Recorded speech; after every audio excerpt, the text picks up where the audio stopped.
In 2012, Katie Holmes didn't just file for divorce, she executed a high-stakes intelligence operation that left Tom Cruise and the Church of Scientology completely blindsided. Most people think divorce is just lawyers and paperwork, but for Katie, it was a covert extraction mission. She wasn't just leaving a husband, she was escaping an empire.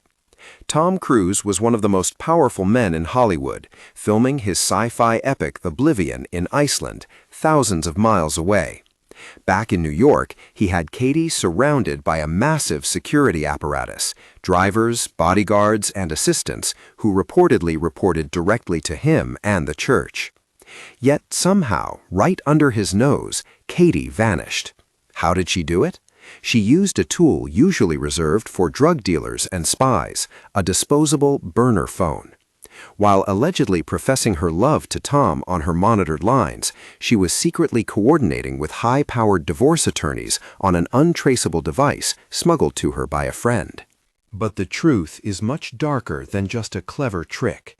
What she was running from wasn't just a bad marriage, it was a terrifying future for her daughter. Reports surfaced that Katie was petrified 6-year-old Suri was about to be shipped off to the Sea Org, a hardcore Scientology paramilitary wing where children signed billion-year contracts. She had to act fast, or she'd lose her child to the organization forever. Before we start, don't forget to press that like button and subscribe to the channel. Let's begin. To understand the escape, you have to understand the trap. The Beverly Hills mansion wasn't just a home, it was a compound operating under military-grade surveillance. To the outside world, Katie was living in luxury, but inside she was living in a panopticon. Reports confirmed that the household staff, the people folding her laundry, driving her car, and serving her meals, were often members of the church. These weren't just employees, they were informants. Imagine trying to have a private conversation in a house where the walls have ears and the help reports directly to the organization's headquarters. Every movement was logged, every visitor was vetted. Katie's world had shrunk to the size of a pinhead. Her old circle, friends from Dawson's Creek, her family in Ohio, anyone who might offer a lifeline, had been systematically filtered out, replaced by handlers who steered her conversations and monitored her moods. She was the star of the show, but she had no control over the script. The pressure was suffocating. On the red carpet, she mastered the tomcat smile, gripping Tom's hand and playing the part of the devoted wife. But behind the deadbolt of her private quarters, the gears were turning. She realized that her primary connection to the outside world, her iPhone, was her biggest liability. The account was likely linked to the family plan, accessible to Tom's team. They could see every number dialed, every text sent, every second of data used. If she made one call to a divorce lawyer on that device, the entire operation would be blown before she packed a single bag. She needed to go dark. She couldn't just walk out the front door. She had to disappear while standing in the center of the room. She needed a ghost channel, a way to communicate that didn't leave a digital footprint on the servers controlled by her husband's empire. This is where the story pivots from a celebrity drama into a legitimate spy thriller. She didn't just need a lawyer. She needed a co-conspirator. And she found one in the last person Tom's team ever expected, her father. Martin Holmes wasn't just a concerned dad from Ohio. He was a shark. As a seasoned attorney specializing in matrimonial law, he knew exactly how the game was played. More importantly, he knew that in a divorce involving a multi-million-dollar empire and a high-control organization, the law wasn't enough. You needed stealth. Together, they devised the burner phone strategy. It sounds simple, but in a home where data usage was monitored like stock prices, it was revolutionary. Katie obtained a disposable mobile phone, a cheap plastic lifeline paid for with cash. No contract, no iCloud backups, no paper trail. This wasn't just a phone. It was the only unauthorized device in the entire compound. Using this ghost line, she began a secret recruitment drive. She didn't just hire one lawyer. She interviewed high-powered legal teams across 3 different states. This was the genius of the plan. By spreading her inquiries across New York, New Jersey, and potentially others, she created a cloud of confusion. If Tom's security team caught a whisper of legal activity in one jurisdiction, they might scramble to block her there, never realizing the real strike was being prepared somewhere else entirely. The physical stakes were incredibly high. Imagine the sheer terror of carrying that burner phone around the house. She couldn't leave it in a purse that might be searched by staff. She couldn't leave it in a nightstand. She had to keep this small piece of plastic on her person or hidden in deep cover at all times. One ring at the wrong moment, one vibration during a silent dinner, and the entire escape plan would have imploded instantly. Engagement CTA. If you're enjoying this deep dive into the escape, please hit the like button. It's free and really helps the channel grow. Oh, by the way, I will be posting more videos like this, so please subscribe and hit the bell so you never miss another breakdown from me. While Tom was on set, surrounded by fans and totally convinced of his control, Katie was methodically undermining the foundation of his world. She wasn't just planning a divorce, she was engineering a precision airstrike on her own marriage. While he was busy being a movie star, Katie was busy building a secret exit tunnel right under his feet. The timing wasn't random, it was calculated.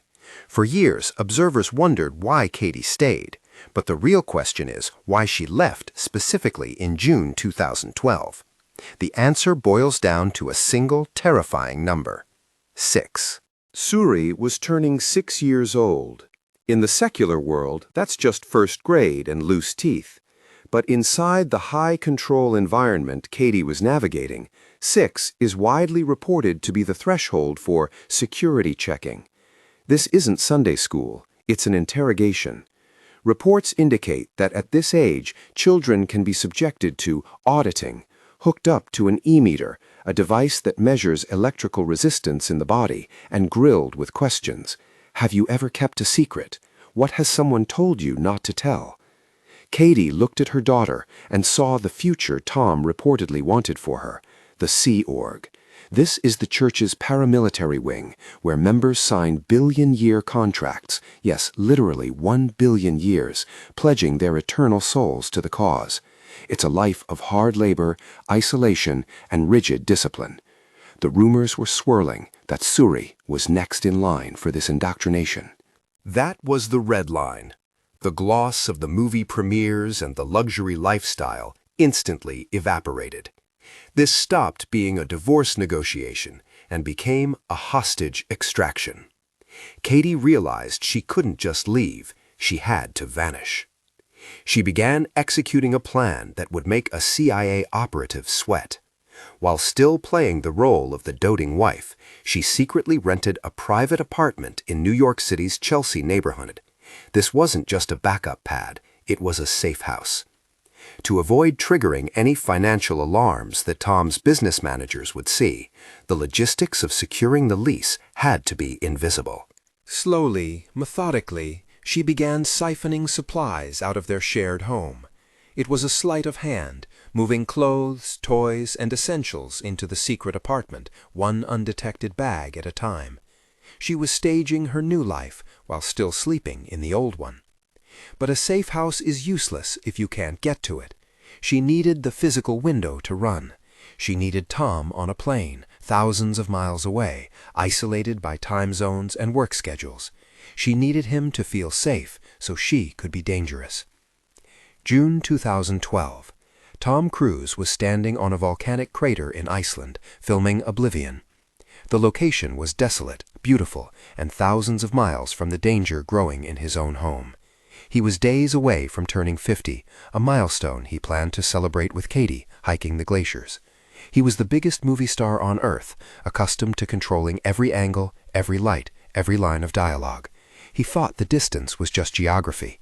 He didn't know it was a head start. On June 29th, The phone didn't ring with birthday wishes. It rang with a declaration of war. Katie pulled the trigger. She didn't just file for divorce, she launched a jurisdictional ambush.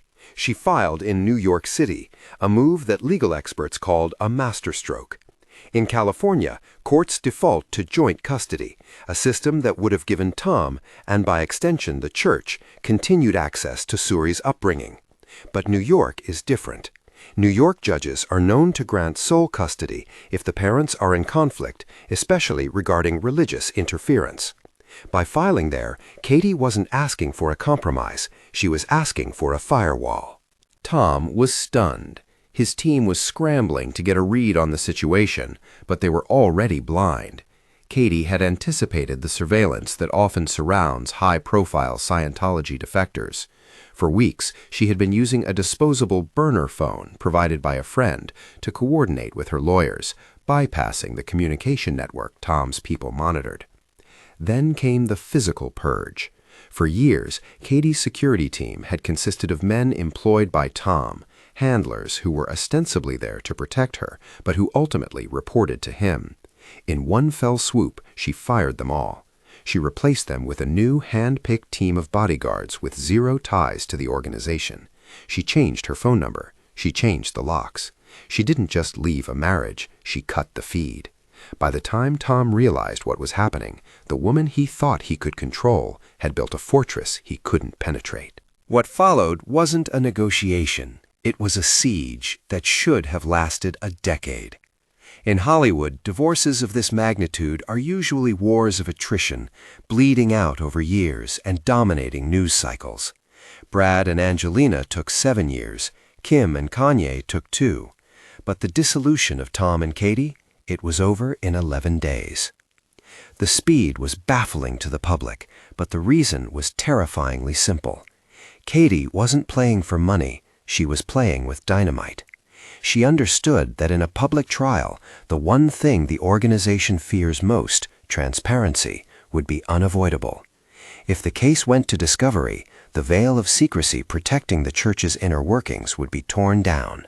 The auditing files, the interrogation tactics, and the rigid parenting doctrines Tom intended for their 6-year-old daughter would all become matters of public record. Tom, the ultimate protector of the brand, faced a binary choice: destroy the mother of his child in open court and risk exposing the church's most guarded secrets, or surrender.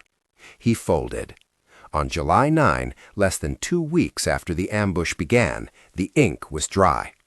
Katie walked away with the only asset that mattered. She secured primary physical custody and, crucially, executive veto power over Suri's education. This effectively banned any enrollment in Scientology schooling. She bypassed the hundreds of millions she might have fought for in spousal support, accepting a relatively modest child support agreement instead. She bought her liberty with silence, signing an ironclad NDA that ensured she would never speak against the ideology she fled.